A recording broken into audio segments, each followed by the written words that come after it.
是艺术还是死亡？森林树叶下的人体模型牵扯出一起惊人案件，一场死亡演出让他对艺术产生了偏执的追求，终走向一条不归之路。让我们一起走进今天的案件。摄影师莫看见面平如镜，要看水底万丈深。欢迎来到解密日记，我是超人。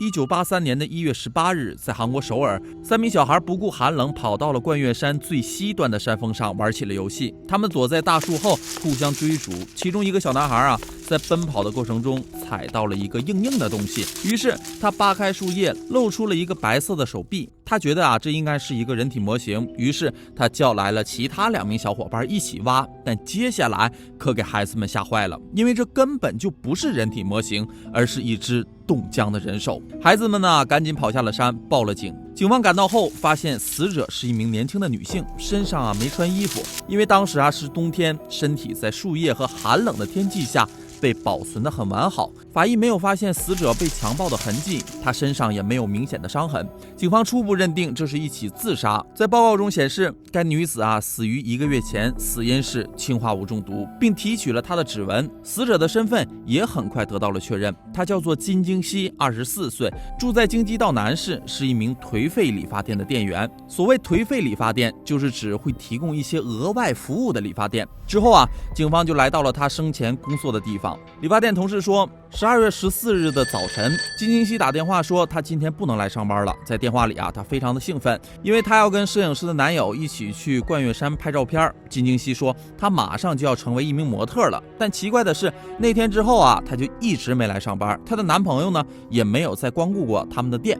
店员接着说，金京熙原本是生活在大邱，还有2个儿子，但是婚后丈夫酗酒严重，对她经常打骂。她不想再过这样的日子了，就只身一人从大邱来到了首尔。但金京熙又没有什么技术，先是在酒店当服务员，之后在熟人的介绍下来到了我们颓废理发店工作。她之前工作也没请过假，而她的男朋友来我们理发店也没找过别的店员，只找金京熙。警员问她的男朋友是谁？店员说，我只知道他的名字叫李东植。此时警方也开始对金京熙的死产生了怀疑。如果是服毒轻生，那为什么要专门跑到山上去呢？因为金京熙请假出去跟男友拍照片是警方已知的她生前的最后行踪。警方决定找到她的摄影师男友问问情况。警方调查得知，李东植42岁，是一名锅炉水管工，同时也是一名摄影爱好者，得过很多摄影作品奖，曾因盗窃多次入狱。警方来到了李东植工作的锅炉房询问，你是否认识金京熙？李东植没有犹豫地说道，认识。警方又接着问，你知道他已经死了吗？李东植说，我不清楚。随后警员走进了他的锅炉房查看，并没有什么特别之处。接着走进了里面的一个小屋，一本精致的笔记本进入了警方的视野，它显得与锅炉房格格不入。警方随手一翻，一张照片掉了下来，捡起来一看，照片中这个表情痛苦不堪的女人躺在地上，这人好像正是金京熙，这让警方心中升起了大大的问号。李东植解释说，我是一名兼职摄影师，这是我的模特，拍摄的主题是死亡，一切都是演的。警员对李东植说，我能看看你的其他摄影作品吗？李东植带警员来到了他的家，但眼前的一幕让警方惊呆了在房间的一面墙上挂着100多张女性的裸体照片，其中还有被刀刺流血上吊装扮成尸体的照片。李东植说，他就是喜欢拍一些不同寻常的主题，这种艺术显然警方是无法理解的，但是也说不出什么。随后警方在检查李东植的房间时，在门旁边的一面墙壁上发现了异样。警员敲击墙壁时发出空空的声音，里面好像是空心的。墙面上覆盖着胶合板，并且这个地方明显与其他的墙面颜色不一样，应该是刚刚翻新不久。警员随后撕下了胶合板，里面有一层薄膜，撕开薄膜后，里面放的是相机胶卷。究竟照的是什么照片，要藏在这么隐蔽的地方呢？随后警员以调查为由带走了胶卷。警员来到了李东植经常洗胶卷的地方了解情况，并洗了照片。洗胶卷的人说，李东植会经常光顾这里，并且洗的都是一些裸体女人和一些非常奇怪的照片。我们都认为他是一个拍裸体的3流摄影师。第二天，当警员来取洗出来的照片时，认定金京熙的死一定和李东植脱不了干系。照片上的人正是金京熙。警员一共洗出来了21张照片，大部分表情都十分痛苦。警方将这21张照片按顺序排序后发现，每张照片的表情都略有不同，从第17张照片突然变成了裸体，并看起来似乎已经停止了呼吸，这让警方联想到金京熙的尸检结果显示的是氰化物中毒，推测照片很可能是在金京熙服下氰化物后再拍摄的，那这可就是谋杀了。随后警方抓捕了李东植，但在审讯他时，李东植却说自己并不知情。他说拍照片的时候金京熙还活着，自己并没有害他。警方虽然不相信李东植说的话，但以目前掌握的证据来看，也无法定他的罪。那么到底该怎么判断拍照片时金京熙是活着还是已经死亡了呢？案件陷入了僵局。警方继续寻找可能的证据。有一天，一名警员找到了韩国摄影界的一位大师，他向摄影大师说出了自己目前正在侦破案件遇到的困境，但大师却给了警员一个思路，让案件迎来了新的转机。摄影大师说，活着的人汗毛是立着的，只有已经停止呼吸的人汗毛才会趴下。由于李东植当时使用的相机相对来说比较高端，像素自然也很清晰，正是这点让警方找到了有力的证据。警员放大照片去观察汗毛，发现那21张照片刚开始汗毛是立着的，但是从第17张裸体照片后，汗毛逐渐的趴下去了。这说明拍摄前面几张照片时人是活着的，后面由于毒发，李京熙正在痛苦的逐渐死去。这一证据太关键了。李东植最终在铁证下坦白了，他说一个垂死之人的外表就是艺术。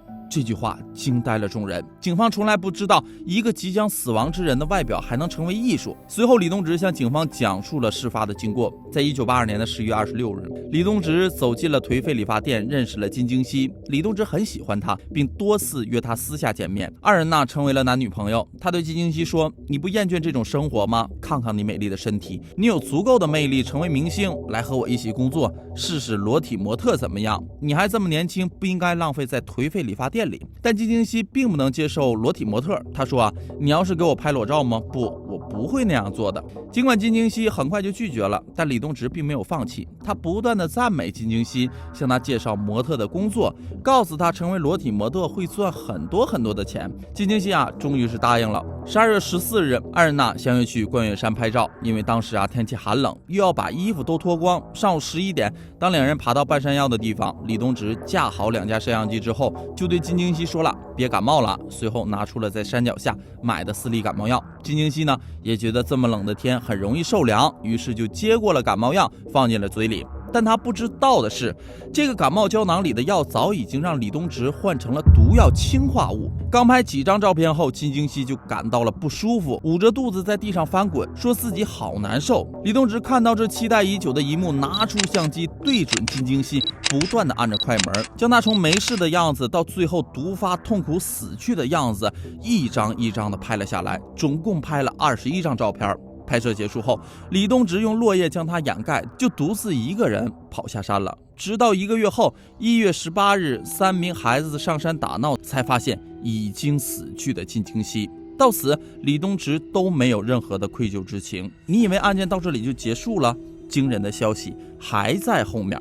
原来金京熙并不是第一个在李东植身边失踪的女人。据调查，他周围已经有21名妇女陆续的失踪，包括他的前妻。这也就意味着还有可能发生更多的谋杀。此时，由于李东植特殊的害人动机，给当时社会造成了不小的轰动，就连其他国家也都开始报道此案。这起案件被大家称为死亡演出。韩国政府希望事件影响不再扩大，不想丢人丢到国外，没有继续调查下去。李东植只被判犯有一起谋杀罪，并且他也只对毒害金京熙认罪。李东植在1984年的2月16日被判罪名成立，审判进行得很快。虽然他多次上诉要求减刑，但2年后1986年的5月27日，他就被迅速地执行了死刑。那么李东植为什么要这么做？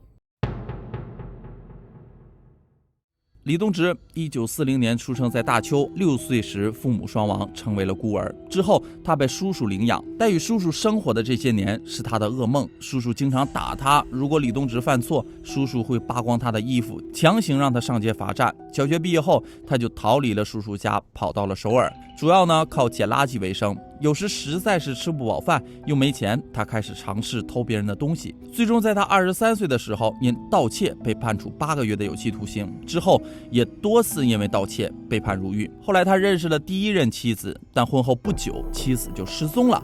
第二次婚姻是在1975年，并和第二任妻子生下了2子1女。结婚后，他找到了一份锅炉水管工的工作，但偶然间接触了摄影，他对摄影非常的着迷，并在摄影方面也显示出了极高的天赋。虽然当时李东植月薪只有27万韩元，但他还是购买了一台价值150万韩元的日本尼康相机。后来他加入了摄影协会，因为有了高端相机的辅助，他的社交层次也得到了改变，接触的人大多都是达官显贵。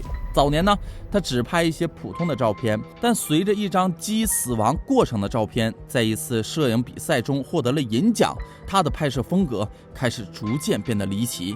也正是这次得奖后，他苦于找不到题材，于是逐渐转向了人体。他让第二任妻子当他的裸体模特，并要求妻子提供一些奇怪主题的照片。也就是从这时起，他对奇异摄影的痴迷开始加深。因为他在观察鸡死亡过程的同时，在拍照的过程中已经感受到了生动的死亡旋律，他变得不满足，开始寻找真实的死亡，并一步步走进深渊，不能自拔。这是一起令人震惊的案件，它也被作为典型的犯罪案例，批判那些拥有错误创作热情的人，警惕世人不要歪曲美学，不要歪曲艺术。